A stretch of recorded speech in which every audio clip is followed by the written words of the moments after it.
Magta-try ako ng kanilang coffee. Ayan. Ang maganda.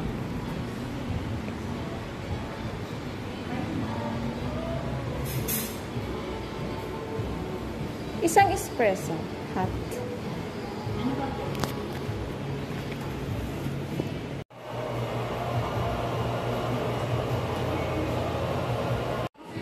Sarap na yung cake nila, guys. Ayan na.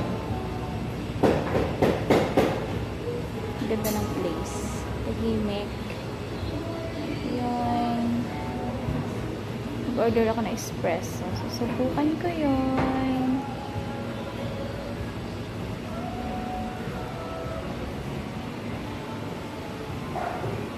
Ang ganda tumambay dito.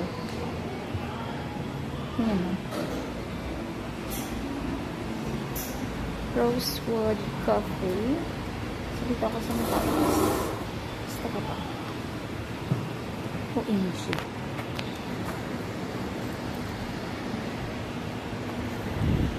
Ayun. Na natin. So, ayan yung mga pwedeng orderin.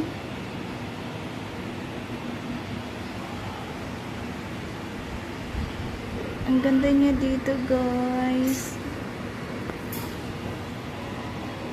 Merry Christmas, Charles.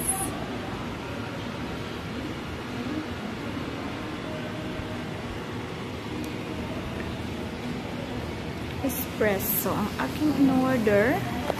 So, try ko yun. Ayan. Ayan yung labas niya, guys. So, ayan yung Caltex gas station. So, ayan.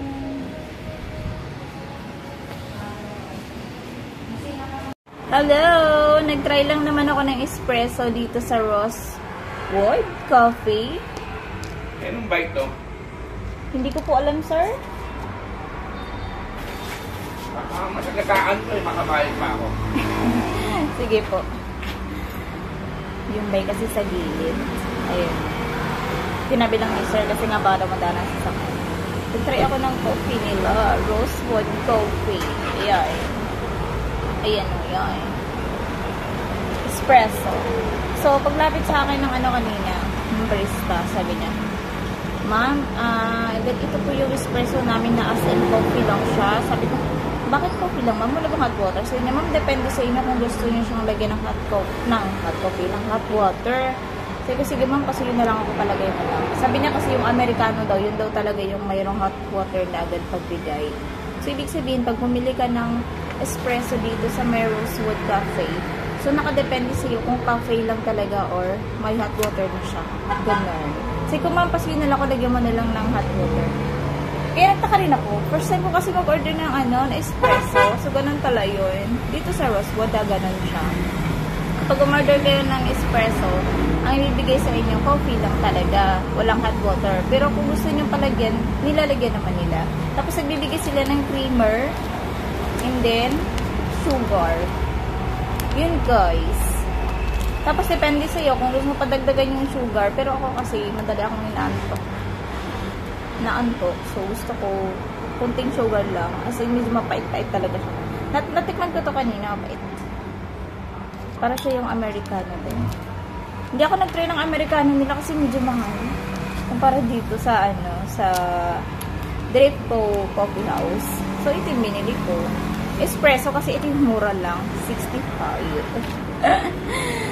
Ganon. Alam niyo naman ako, gusto kong kumain ng masarap pero mura lang. Tatry ko ito.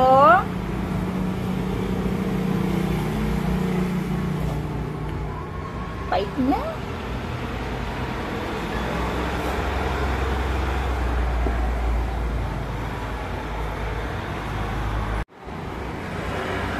So, ang nilagay ko, isang ganito lang ng brown sugar.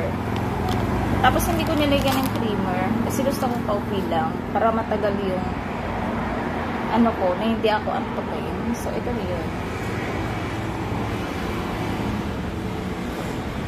Mas gusto ko yung mga hot kumpara sa cold. Kaya wala akong choice. Wala akong pagpipilian talaga, guys.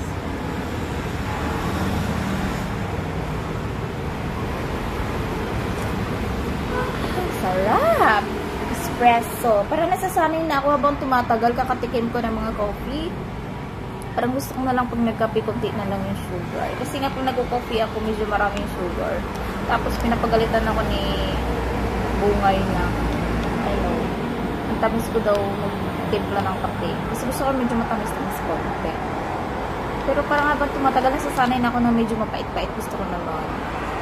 So, kaya ito.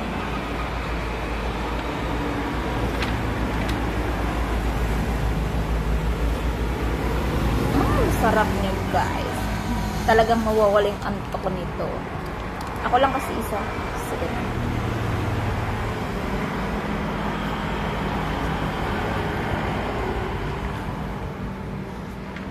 Tapos alam niyo, ang ganda pa ng baso. Tingnan niyo naman. Dadaling ko to sa bahay. May mga ano ko ganito. May mga stock ako ng ganito. Yung mga coffee na binibili ko, hindi ko tinatapon. As in, ano ko siya, tinatago ko siya doon sa drawer namin. Sa laligid ko na baka plato. Ang ganda ng ano niya. Hindi ko ginamit to kasi medyo mainit siya. Baka bigla mapaso yung dila.